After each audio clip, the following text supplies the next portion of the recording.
Welcome back again to the Unlearning Curve, and this is our last session in our group of sessions that we sit down and do.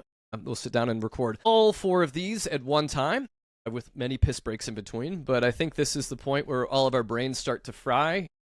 JD's is approaching being awake for too many hours as we're in the late hours of the day with you. I think you've got, 15 more minutes until tomorrow, and the rest of us are just old men, and we get tired easily. But yes, the Unlearning Curve. I'm joined here with JD Forehand, Karl the Great, and I'm Stuart Delony. If you want to reach out to us, you can always email us at theunlearningcurvepodcast@gmail.com. The Unlearning Curve, the place where we talk about mental health and whatever the fuck is on our mind. And I feel like the whatever the fuck is on our mind, JD, what the fuck is on your mind? It's going to be one of those sessions, as my sessions always are, because I think I've been the last 2 months now, so which is fine. Because it's that's biblical. how I like to approach it. The last will be first. I don't know if I want to. See, that's the thing. I don't like being first. I like going at the end where it's just like, okay, we can just kind of do whatever. It's great. So the last will be last. Yeah, I'm okay with being last. And yeah, I'm approaching being awake for 19 hours now. So 18 hours and 15 minutes I've about been awake now. So we're getting rough. But Stop so bragging. this is definitely not a brag. Based my topic off of I don't remember why I got into it. I heard someone talking about it, I think, but I got into a book called One Day Everyone Would Have Been Against This by Omar El-Akkad, I think is how you pronounce his name. Phenomenal writer. He's normally a fiction writer, but he wrote a book, and it's mostly about Palestine and essentially the genocide that Israel is doing against Palestine right now. But it sparked just one because of just like the amazing writing. Like I have 18 pages of notes, and I think about 15 to 16 of those are just quotes that I literally just stripped from the book. I hope you guys didn't read through all those, but I just was just like copying them down as I was reading. He's just a phenomenal writer, but it was like sparking a lot of stuff in me because like as a person who pays a lot of attention to like the media and things like that, it is like frustrating to me how, and we kind of talked about this earlier, like when Kyla Butler was on, about how kind of like the world is kind of moving past these kind of like old ideas and things like that. We are progressing, but I think a lot of it is kind of like after the fact, like hindsight 2020 type stuff, where we're saying like, oh yeah, that was bad. And it's like, well, during the fact, like you clearly weren't doing any critical thinking about it. And like you were, to go to our last topic, like you were just suspending disbelief and kind of just like buying into the program that was going on. And then also, and this is a critique against myself, is like sometimes, especially Americans, focus way too much on America and not what's happening in other places in the world. Like, I mean, there's a number, like we even the Palestine thing, which I think a lot of Americans do focus on, which is good. But there's so many other things, like the fact that Israel is trying to annex Lebanon right now, or not even to focus on Israel, like Sudan, South Sudan, like both those countries are basically going through like civil war / genocide right now. And like no one's talking about it. Like even if you go on like New York Times, Washington Post, like you'll get an article like every couple weeks about those things. And people are just not paying attention to those things. We're paying attention to like countries that affect us, like Iran, where the U.S. is like currently waging a ridiculous war, or like Ukraine, Russia, which is, again, I think is a very important thing to pay attention to. However, like there's so much stuff. But I also understand the fact that like, it's overwhelming. Like there's so much stuff going on that it is like, how much can you pay attention to? And I don't know. And I think that's part of the reason why I cover this. I do think everyone should just read this book. It's 140 pages or something. I read through it in 2 days, but I think it just gives a perspective, and there's a number of ways we can go into this. But I do think that like in the kind of places that a lot of us come from, and this is true for me too in Taiwan, because it's relatively comfortable, even though we have like the looming threat of, you know, China doing an illegal offensive invasion and just murdering a bunch of people at some point, something we have to think about. A lot of times we just kind of get into these like lulls of like, we just worry about like the little bullshit in our life, and we don't pay attention to like the fact that like people are actually like struggling through like really tough shit all the time. And I don't know where the balance of that stuff is. There's, again, like I don't really know where to go exactly with this at the first, but like these are things I think about all the time from like my position where I am, and also from the position of being like a social scientist and like having to teach about history, sociology, and all these things a lot. I don't know. It's hard for me to like find the balance between these things.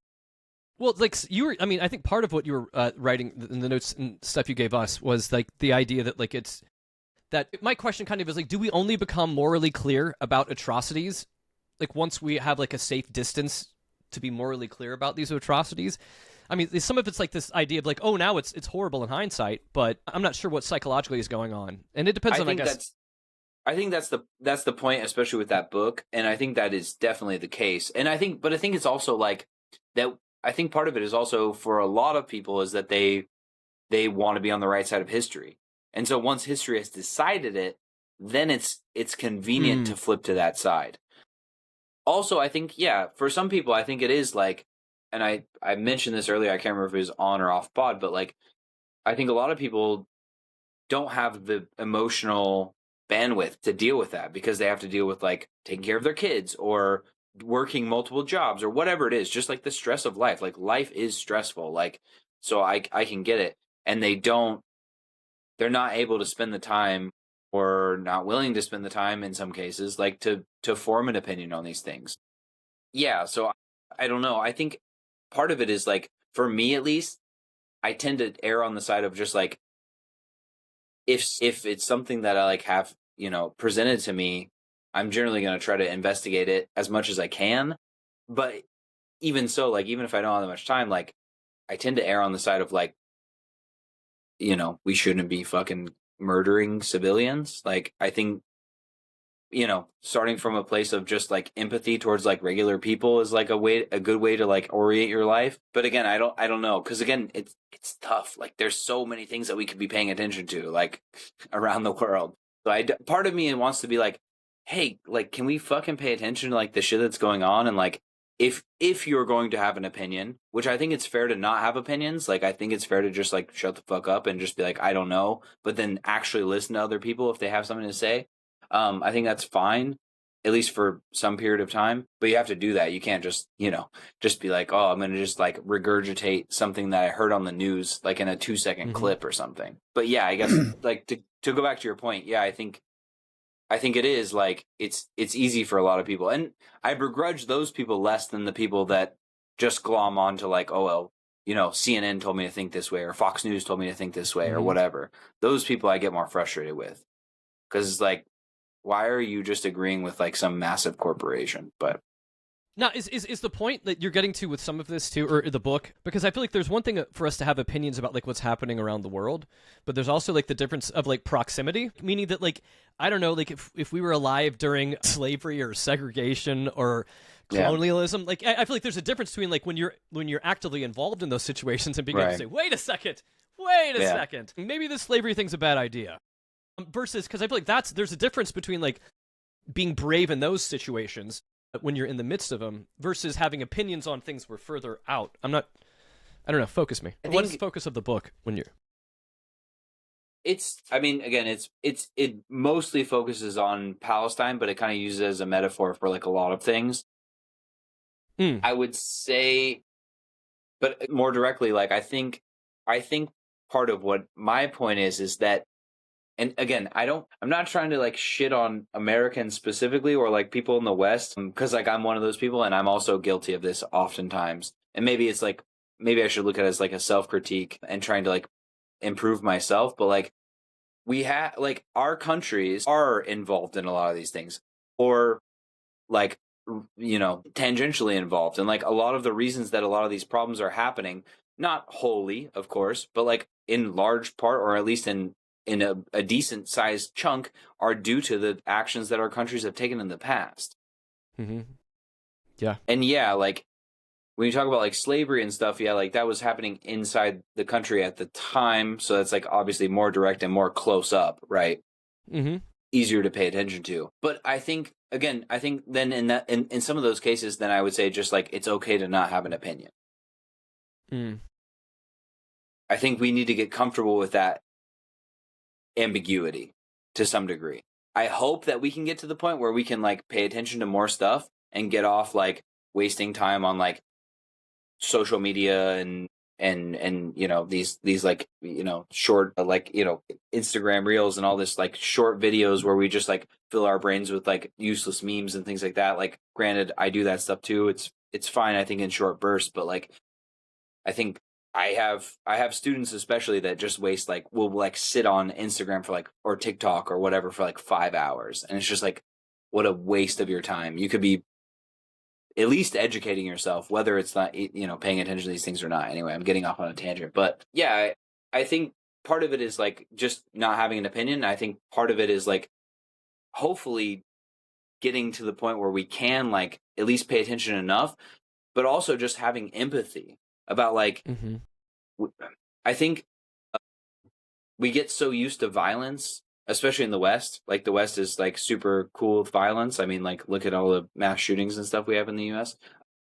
But that we just like are willing to just be like, oh well, like no, those people are X, insert like nomenclature of this group here, so they're anathema, and so like it's fine that they die, even if it means like 70,000 people are dead in Palestine, or like that a bunch of random civilians get bombed in Iran. Like, well, collateral damage. Like we create all these fucking bullshit terms for it. It's like, no, that's fucking horrific. And if you really believe, like, going back to like the religious topic that we usually sit on, like if you are genuinely a Christian and you think that like those people are going to hell, like what a fucking awful thing. Like you should be like, if I literally believe those people are going to hell, like I already do like legitimately just like watch the news from like like civilian casualties and like fucking cry at night. But like I would be fucking devastated if I was like, look at all these people that Trump is just sending literally to eternal conscious torment. Like how fucked is that? Yeah, but that makes me think that makes me think these people don't believe it, and what it is just bypassing the whole situation and just going, well, it is what it is. But you can't, it is what it is, fucking hell. And you can't, it is what it is, the death and the fucking maiming of children. Like, that's not okay. And if that's your moral compass, then fuck you. You're a piece of shit. Anyway, sorry. This book really got me fired up, which is why I want to talk about it, but I have so many directions. Sorry, Dad, go ahead. So, at the same time, right now, Trump, Hegseth, Vance are all in a war with the Pope. Who basically Vance said... is also a Catholic. Fucking piece of shit. Yeah, but the Pope is soft on crime, though. Let's not. Also, any like adult convert to Catholicism is a psychopath. Like, I'm sorry for anyone listening that might be an adult convert. Like, maybe it's not you, but like 99% of the people I've met that are adult converts to Catholicism, fucking Looney Tunes. Dad, keep going. Yeah, sorry. he's I want Christianity with more rules. He's a Latin Mass Catholic, but he is a baby Catholic. Extra psycho. And what would take him 5 minutes, any of them, to understand is this. The Pope was speaking about a just war doctrine, which the just war doctrine is a Catholic doctrine. It comes from Augustine. The current Pope led the Augustine branch of Catholicism for 14 years, I think. He knows what the just war is, and none of those three idiots know anything about it. They just know, like JD was saying, the history of the United States is we're bigger and we can beat you up. And that is not justice or righteousness or anything. Because the question is, how much am I going to invest in understanding these things, right? But many of them take 5 minutes to get up to speed, right? Yeah. So at least before you join, and try to, just like all of politics right now, before you just try to get on board with your guy and find some stupid rationale, backwards logic kind of way that you can survive, like the Speaker of the House, who is God. He's a Baptist Sunday school teacher, if there ever was one, right? That thinks he knows everything. Just like J.D. Vance thinks he knows to instruct the Pope on what he should do about his Catholic doctrine. Well, and speaking of instructing people that have no idea, Hegseth just quoted fucking Pulp Fiction as a legitimate Bible verse. Like, get the I know. fuck out of here, dude. You're fucking stupid Wasn't as it? shit. Oh Right. my God, dude.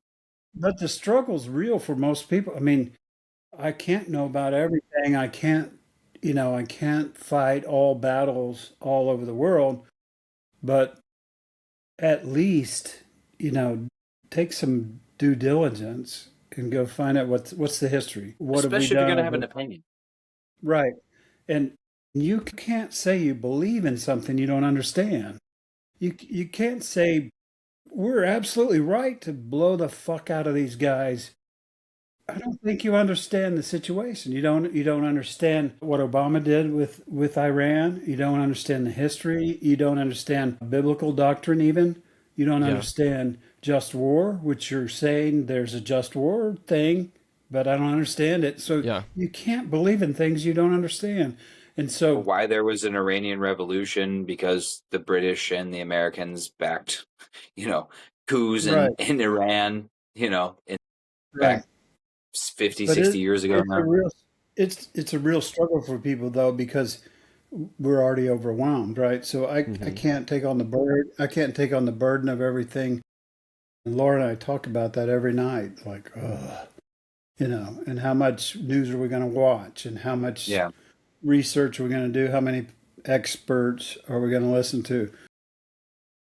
So it's a real struggle. How much do I get involved, and how much is the Serenity Prayer, JD, where I just control what I can and do what I Yeah. can. Yeah. But I think it's a great injunction to say, do your home, do actual homework. At least understand the basic history of what you're talking about before you strongly believe and support maniacs like what we have in charge right now. But it's interesting how but I think oftentimes too though we can get caught up in people that like to debate stuff and talk about stuff endlessly or moralize it or do all of this. Like I stumbled onto apparently my old denomination. There was like these pastors. Someone had shared one of my posts, and then I didn't, and then I could read the threads about what they were talking about me. And see, the biggest thing was them trying to figure out like why I'm wrong about stuff, and it was mainly because they came up with, well, I'm pretty sure he's anti-Zionist, and then I was just kind of, because my main point of just every time I've talked about it, I was like, it's not. It's bad scholarship. It's not the Israel of the Bible. And so then they take it towards, oh, you hate Israel. Well, see, those are people that don't even want to have an interesting conversation about. Which Israel? Yeah, but even that fact of like, immediately if you say this is this, they're not even thinking. They have been raised to be part of a system. And I think that's, whether it's a government, whether it's church, I think we have to start asking that, like, at some point we can disagree with the system, but at some point the system does start to change us. It starts to mold and change us into how we look at things. American exceptionalism, all this other bullshit we were fed as kids. We're the greatest country on the history of the world's ever known. What does that even mean? But yeah, I don't. Yeah. It's nonsense. And I think it's also just like, one thing I thought of when you were starting to say that was just like, if you're having these kind of debates, beginning, like if it's this sort of online debate where it's just people are dogpiling, like they're not having a serious debate. They're just engaging in platitudes. You're anti-Semitic because like you don't agree with exactly what we say. Okay, well that's just like you're just throwing out a platitude that makes you feel better because you can't actually engage in the argument. What's the what am I saying that's not correct? Like that's what it has to be. But like I think more in like the average everyday situation, I think there's also part of it which is just like, we can engage in these kind of debates with people that we trust in terms of like, we can have like honest discussions and debates. And then if we get to a point where it's like, I'm not sure, like I have one of my best friends who I ran my old podcast with, we would get to points where I would just go, I'm not sure. I need to go do more research on that. And then we would just stop having the conversation, or he'd be like, I think this, and this. And I'd be like, okay, interesting, but I got to research it for myself because I can't just take you on faith that you have all the answers. Like, and he's this really smart guy. A lot of times he was right about stuff, but there was times that he was wrong or that he was like biased in his thinking or whatever. And of course I was too. So it's just like, okay, that's where we have to get, where we have to, part of it is just getting away from certainty. But also I think, again, going back to the topic of this book, is we have to lead with empathy. And we have to lead with being empathetic to the fucking horrific shit that's going on in the world. And I think waving away these kind of things with, well, you're just being, you're not being fair to like these group. I don't know. I don't want to just keep saying you're being anti-Semitic, but that's what the book is about. But like just saying, oh, well, you're being anti-Semitic, so like that's not okay. Or you're being anti-Christian, so that's not okay. Mm-hmm. I don't think it's not an argument. It's not an argument. You're just using this deflection, this shield that you have. And I think, again, I guess I want to make this clear real quick, is that of course there's very anti-Semitic stuff, and that's growing, and part of that is because of the way that the Israeli government is handling itself, because Netanyahu is a fucking war criminal that should be in jail, that is literally continuing wars because he doesn't want to go to jail. So like, yeah. Anyway, but like we just need to be okay with being uncertain. Go ahead. Yeah, I wasn't trying to get in, but I wanted to say also, I was made aware of a book called How to Stand Up to a Dictator. I think it's Maria Ressa. She's from the Philippines and became a news anchor and so on. I'm real anxious to read that book. And so far it's her personal history, so I can't speak authoritatively on it, but it looks interesting. That may be what I talk about the next time, is because of the insights there. So I hope we can keep digging into this topic. That's all I was going to say.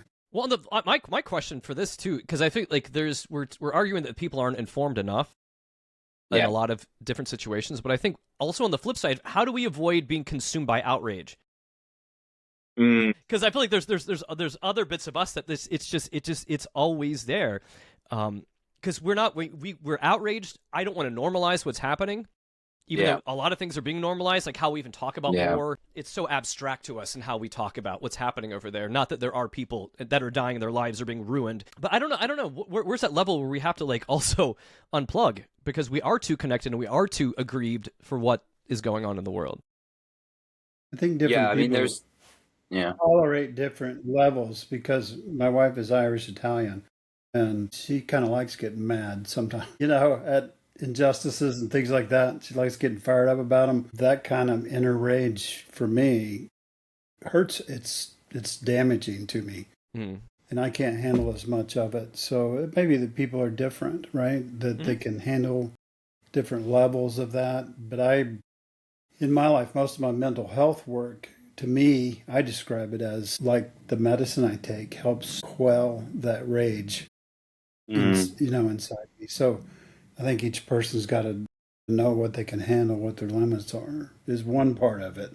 JD was going to say something. No, I mean, I think off that point, I think it comes with like understanding yourself, and like, you have to like, to some degree, maybe test yourself, but also just like understand what your limits are. And that takes a lot of introspection, first of all. And I think to some degree, there are also like what you can do. Right. For sure. But I also think you can expand that. Like, again, if you, like I was saying, I believe in the previous segment, like if you learn what feelings you have when you're getting overwhelmed or you're like getting triggered, whatever words we want to use, like if you feel those things, tightening of your chest, or it's different for different people. Again, everyone's different. We are all special to some degree. But if you start to recognize those things, you can go, okay, this is becoming too much for me. I can back off for now. And then maybe you can approach it again later. And I think everyone does have, like, generally speaking, like different limits on those things. So yeah, I think that's part of it, is just knowing what your limits are. But I do think that we can't get complacent either and say like, well, this is just my limit. And so like, that's all I can do. Sure. Like we have to also like push ourselves to be able to consume more. But again, there's a limit based on like, we have to sleep, like we have to deal with our own stuff. And we only have so much time in the day. Yeah, we have limitations. And we also have, there are people who, because of whatever, like I don't really believe in like natural talents and stuff, but like we do have, because of our lived experience and things like that, we have different levels of like things we're good at. We have different talents. And I don't think they're innate talents. I think they're things that we like learn how to do. But again, I think that's definitely part of it. Hold on, I currently also have, speaking of the amount of time that we actually, have in the day. One of my students is trying to contact me right now, so I have to tell them, hold on. I'm on a podcast, an important place, an important business. Yeah, exactly. But Yeah, I don't know if that answered the question. I feel like I got off topic, but No, I don't think there was a distinctive answer to it, but I just know on the flip side, it got me thinking was I think that a lot of people that do listen to the pod are probably more informed generally than a lot of people that aren't. And so I think with part of that, it's also knowing, like on the flip side of just how to stay when this shit is always hitting the fan. How do you have a breath? Take a breath every once in a while. But yeah. you can step back from stuff. And again, like, it's also, I think part of it is somewhat like, I kind of already said this, but like, it's getting comfortable with just being like, I'm not sure, so I'm going to go and look into it, and then we can reapproach it later. We don't have to have all the fucking answers. Again, you're not special. You're not that important. You don't have to have the answer, because it doesn't matter if I tell the person I'm debating at the point, like, well, this is the solution, and then it's also never going to happen that they're just like, yeah, you fucking owned me with facts and logic. Like, that's some bullshit that like is manufactured for, Charlie Kirk's YouTube, rest in piss. But like, it's just okay to just like take a step back from stuff. Again, especially like, none of us are the president of the United States, thank God. Like, I would hate to be that stupid, but like, we can just like take our time with stuff. There's nothing wrong with that. To just like, hey, life is a journey, and we should, again, push ourselves to be better and be more informed, and we should surround ourselves with people that are more informed than us, hopefully to some degree. But like, it takes time. I don't know, but, and again, this is one of the things I talked about in my notes, which are pretty like schizophrenic, but like, this is why I struggle with like how much to even blame other people when they're like do stupid shit or say stupid shit or have like shitty opinions. It's like, to some degree, I want to be like, you were a dickhead, like, and now you're getting to it late, like. But again, it's like better late than never, but never late is better, is always what I tell my students. So it's better to be ahead of the curve, but it's like, I also like, listen, in high school, I like didn't really have political opinions, but I would just say offensive shit just to like get a rise out of people. So it's like, I get it from some people. Like, they don't even really hold these values. They just want to own the libs or own the Republicans or whatever. And it's like, you don't even really believe what you're saying. But I think that maybe that's another thing that we need to do, is like really have actual beliefs that you hold on to. And I think the best way to start from that is like, it's fucking trite as shit, but like, love, like, start from love. If you love people and you don't want to see people fucking die, like, that's a pretty good place to start, in my opinion. You work from there, I think you'll have pretty good ideology. I had someone tell me yesterday, I said before in the other segment that I respond now when people address me about my heart attack. I'll say, I'm alive, right? Mm-hmm. So I said that to someone yesterday, and they said, praise God. And so my inclination would be to argue, right, about. So fuck you! I'm alive because I was humming, bitch. I was doing the snap back at him, but I just smiled and ask a different question. It's not always worth engaging. It is sure. JD taught me some of that, but it breaks my mind because JD, you were mentioning like having empathy, like even just if people were just to think about this, like how would we feel if people were bombing schools in our community? Because we're Americans and we think that'll never happen to us. But again, and we get so shocked when violence kind of does come to us. But at the same time, like honestly, it would be horrible. It'd be horrific if we had someone that was just dropping bombs on us through drones and whatever else consistently. Yeah, I mean, but 9/11 was a one thing, and we freaked the fuck out as a country. I mean, there's other countries like around that. This is part of their normal life, and and this is not to minimize the deaths because it's fucking horrific. Around 2,000+ people died in 9/11, and we like pretty conservatively killed like 1 million Iraqis over that. A country that had nothing to do with it. Right. One of the main culprits were the Saudis who teach Wahhabi Islam that we're really good friends with, even though they killed people like Jamal Khashoggi, a fucking journalist for the Washington Post and an American resident. It drives me crazy. But anyway, point being is that like it's something I tell people all the time too, is like, people are like, well, but they have like terrorism. It's like, if someone, like, I don't even have children, but if someone bombed one of my students, I would become a terrorist. I would become a terrorist. Like, if you blow up my students, I'm going to fucking come to your house with, like, that's all I'll say. We're on YouTube. So anyway, it would push me in that I'm direction. gonna come to your house, right? and share the love of Christ. And Yeah. we will have best friends day at your house. Okay. I'll say, I hope your house ends up on the front page of the news. We'll say something like that. That seems like it's within TOS. But yeah, like, if you can't empathize with that, you don't have empathy. If you can't think about, like, yeah, if someone even if someone maimed one of my children, like, okay, we have lifelong beef now. So I just think it has to be, we have to have more of an empathetic worldview. We can't just view things through, like, I read this in the paper, I watched this fucking thing on TikTok and it got me fired up, and so now I'm just like, well, fuck these people, whatever. Now I'm a whatever. Or the justification is Iran is evil. They're all evil. It's an evil regime, and we're justified in doing all of this. Those children that will never, ever graduate school, that will never have kids of their own. And again, this goes back to what Dad was talking about. Is, do we not remember the fact that, like, 2 years ago there was the Women Life Freedom movement, where people were burning hijabs, where people were fighting against the government, and then they fucking massacred thousands of people? Like, literally, the state itself acknowledges that it massacred people. Like, so then our answer to that is to bomb a girls' school, and that makes us the good guys? Like, no. Like, we're just as bad then.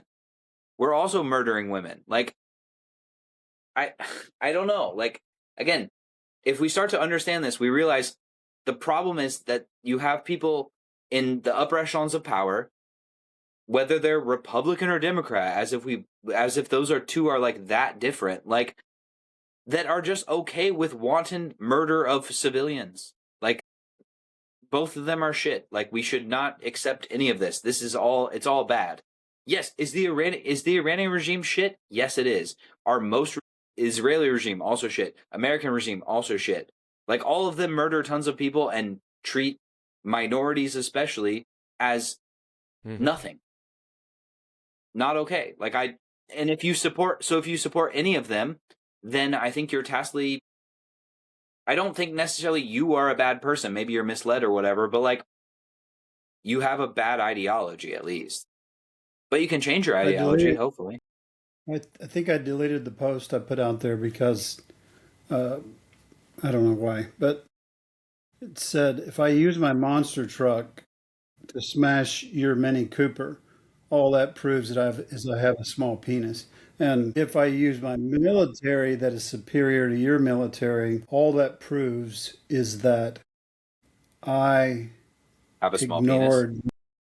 Ignored the needs of my people, so that I could build up my military to squash. Oh, you mean people. Like the fact that they're trying to cut healthcare so they can fucking pay for this useless war? Yeah, that's right. Exactly. So that also, and then I want to say money is made up and it doesn't exist, and we could pay for healthcare whenever we want. So anyone that says we can't pay for healthcare is bullshitting you. Like, the America is like the richest country on the face of the planet. Like, we could pay for healthcare.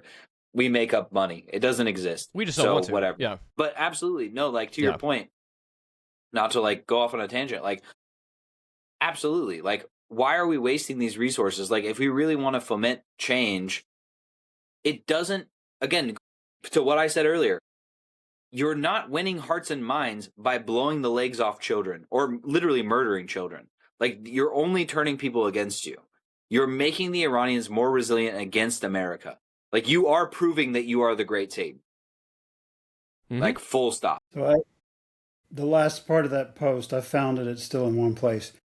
The last part is, if you use your power to squash people with less power, instead of lifting them up, all it proves is, well, you have it's a back small to dick. the small penis. Yeah, it's back to the small penis thing. Yeah. Anyway. Question. I left it out there on the Desert Sanctuary, but... I mean, I have a question about all of this because you were like part of like the synthesis of some of this is about this idea that we only see these things as atrocities once history has made a decision or once enough time has passed. All of that. So what do we think 30 years from now? What are people going to all be insisting they were absolutely against? I think most of it.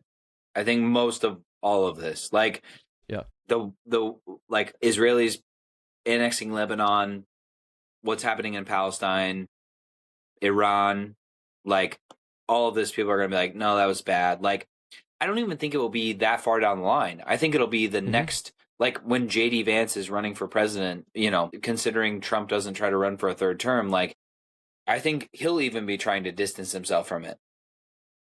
Maybe he'll double down. I don't know. Vance is like kind of a like legitimate psycho, but like I think a lot of people will be distancing themselves from it.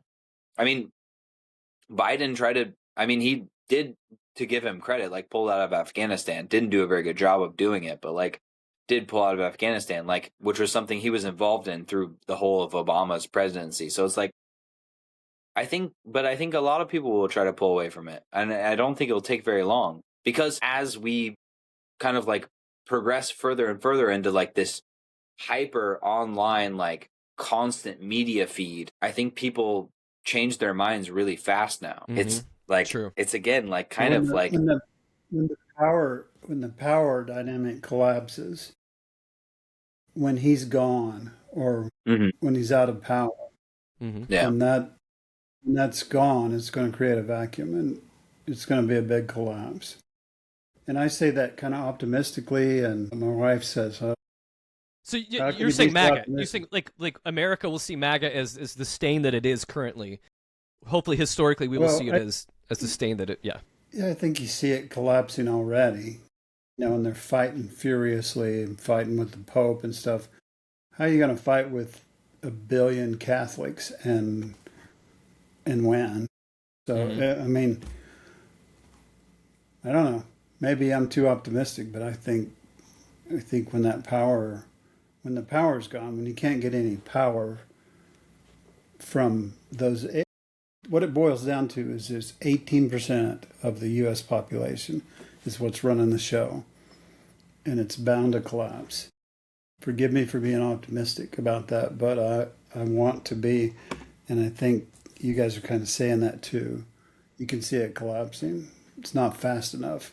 No. No. But the midterms cannot come soon enough. Even though I know that that's part of like the whole point of this idea that voting isn't all, that we need to be also doing more than fucking voting, which we should be. Protesting. We need to be involved and engaged, because the vote, it's important. Not that I mean, there's so many vastly more important things that we need to do, that and others.